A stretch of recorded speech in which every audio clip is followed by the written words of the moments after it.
Live. Okay, here we go. Okay, thanks, guys. Well, probably no one's going to be looking at this or checking in live, but this is going to be a recorded video of my first impression for the new Veeam backup for Azure, which we GA'd today. Really exciting. Comes a few months after we launched the Veeam backup for AWS. This is the sister product. It's a V1 product. And, I haven't been heavily involved in the product strategy side of this. We all have our own sort of specialties and our own products. So for me, it's just kind of like, a little bit of a first look at the product. I've installed it probably once before, and this basically take you guys through the marketplace and, take a look and see what the product's all about. It's really simple to install. For the moment, what it does in terms of the V1 product is it primarily looks to back up Azure VMs, not talking instances because we're not talking AWS at this point. So yeah, let's take a bit of a look and see what it looks like in the actual Azure marketplace first. I've got to exactly say Azure, not AWS. I've got to be very careful about that as well. So let's go in here and hopefully you can see what's happening. We're in the right window, yep. So what I'm going to do, I'm in my Azure portal. Looks a bit dark because I've got a dark plugin for Chrome. That's why it looks a little bit funny maybe. But if we go in here and do a search for Veeam, and we hit enter, we can see, I've done a lot of videos around VPN in the marketplace. So if I come in here, let's just go and actually look at the marketplace and not to look at my subscription. That would help. Let's go marketplace. How about I just search for Azure marketplace? That might do it. Let's search for Azure marketplace. There we go. And now what I want to just show you in the Azure marketplace, let's go to Azure. I had this link all worked out before. It's the beauty of these live videos, isn't it? You get to see the whole start. So let's go to the marketplace and let's do the Azure marketplace.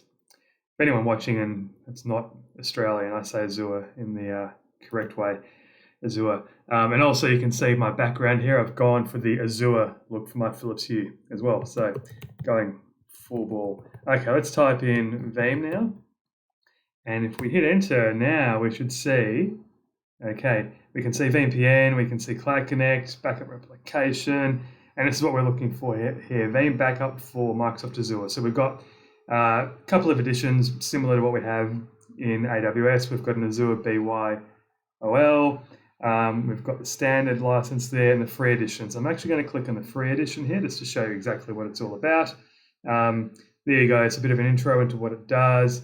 If we just walk through the general configuration for it, we're going to go and basically go and configure it. Now, it's pretty simple. There's not too much in terms of configuring this as we step through.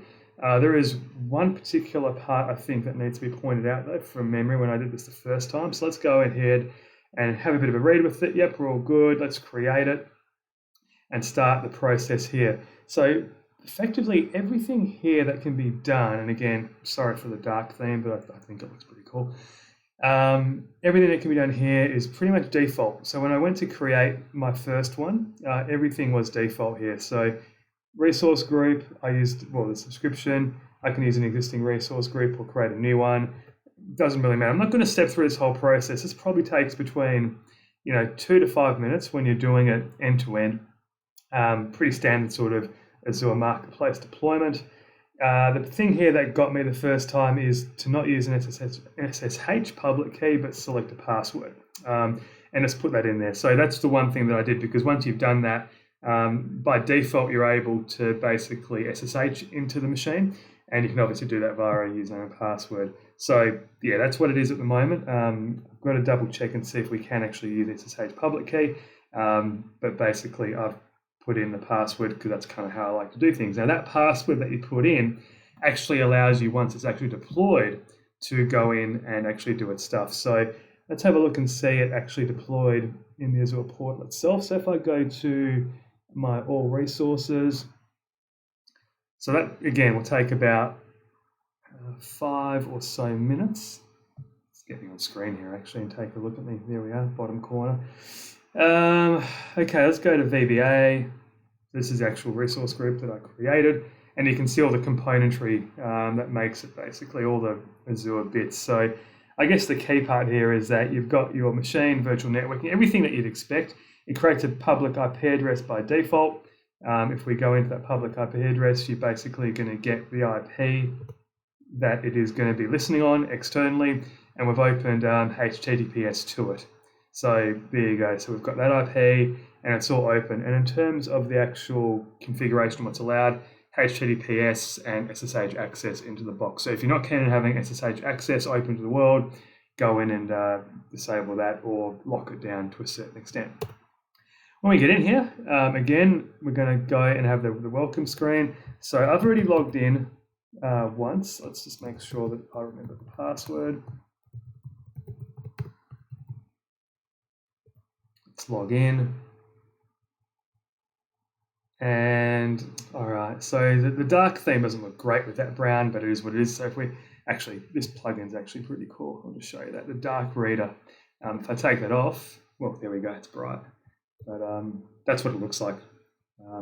So yeah, I'm going to turn it back to the dark mode. But effectively, when you log in and go through your first little bit of setup, it'll ask you to authenticate the app. You'll do an initial setup. That's not part of what I'm showing today, but effectively, you've got this dashboard. It's a now familiar dashboard for Veeam, similar to Veeam Backup for AWS, similar to what we have in our console v4, and a few other bits and pieces. So it's borrowing, it's got a beautiful React UI as well, so React framework. Very quick, very responsive as well. So I'm actually using this in a remote view desktop as well, and you can see the responsiveness of the actual web interface is quite decent. So if we go to configuration, first, we've got these steps now that are familiar again to Veeam, basically a step-by-step. So it's going to tell you what to do. So configure Veeam Backup for Microsoft Azure. We're going to add the Azure connection. We configure the workers. The workers are a little bit different compared to what they were in Backup for AWS in terms of they are constantly going to be there. So here we go. I've got one deployed at the moment. You can select a min and max number of workers.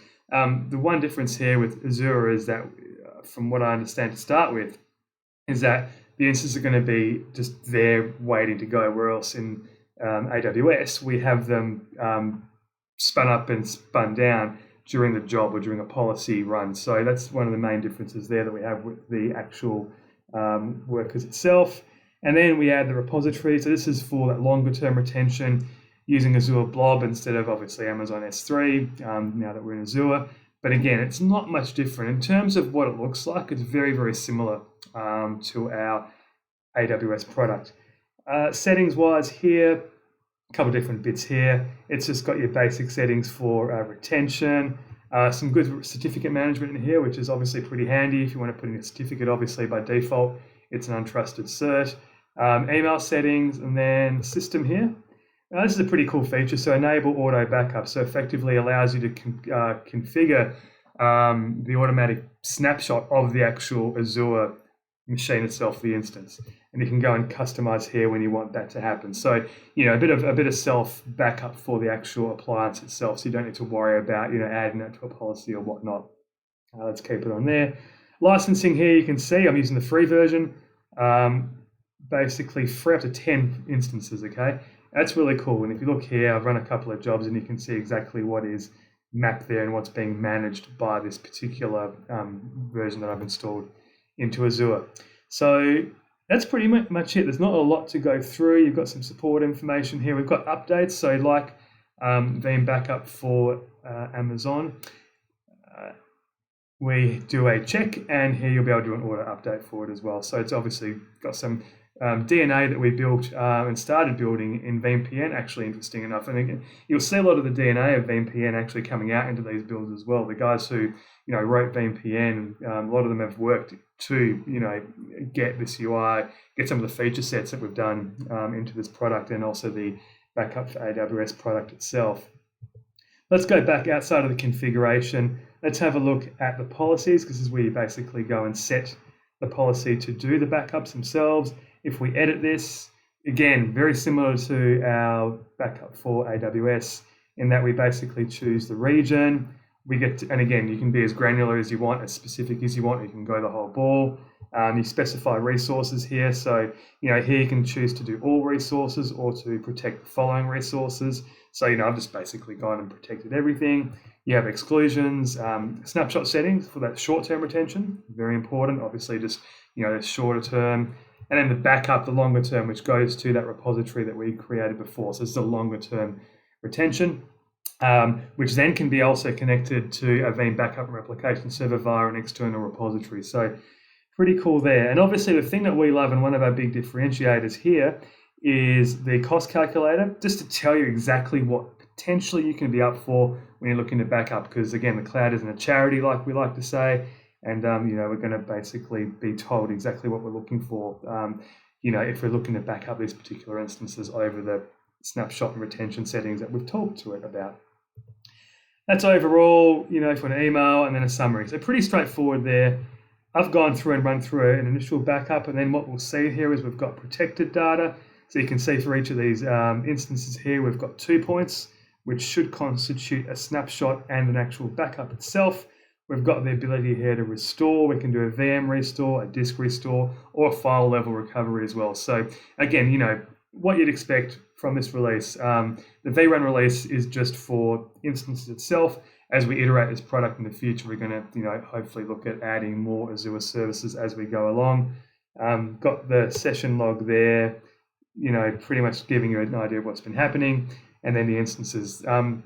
The last thing I want to show you, though, and something that's new and unique to this particular version. So this wasn't part of what came in the first version of backup for AWS. We've added a Swagger interface. So we've got an exposed API, which is kind of exciting for everyone that wants to be able to drive this through, through APIs. And I think what's interesting is that even though we've got a really nice responsive UI, there's still a thirst for those cloud native guys to consume something like this through an API set, right? So this is where we got it here. So again, you can authorize yourself. It's going to ask for an authentication token there, or an API key. You can generate that obviously through here. So if you want to go and browse through the actual endpoints and what they do, you've got the ability to do that here. So here's the login one, for example. So we can start that login.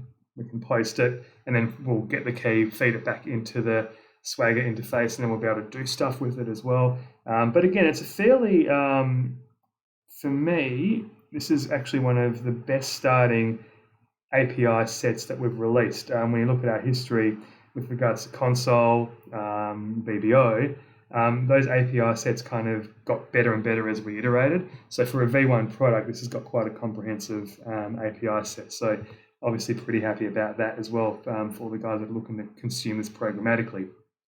So yeah, look, that's a very, very quick look at Veeam backup for Azure. I again think that, it's a really good start. I mean, between this product release and the one that we did for backup for AWS, you can see this intention for us to go in this Act 2 for Veeam. It's a great start. I'm looking forward to the iterations as we go along. And hopefully you guys can try it out. Remember, it's free for up to 10 instances. With that, try it out.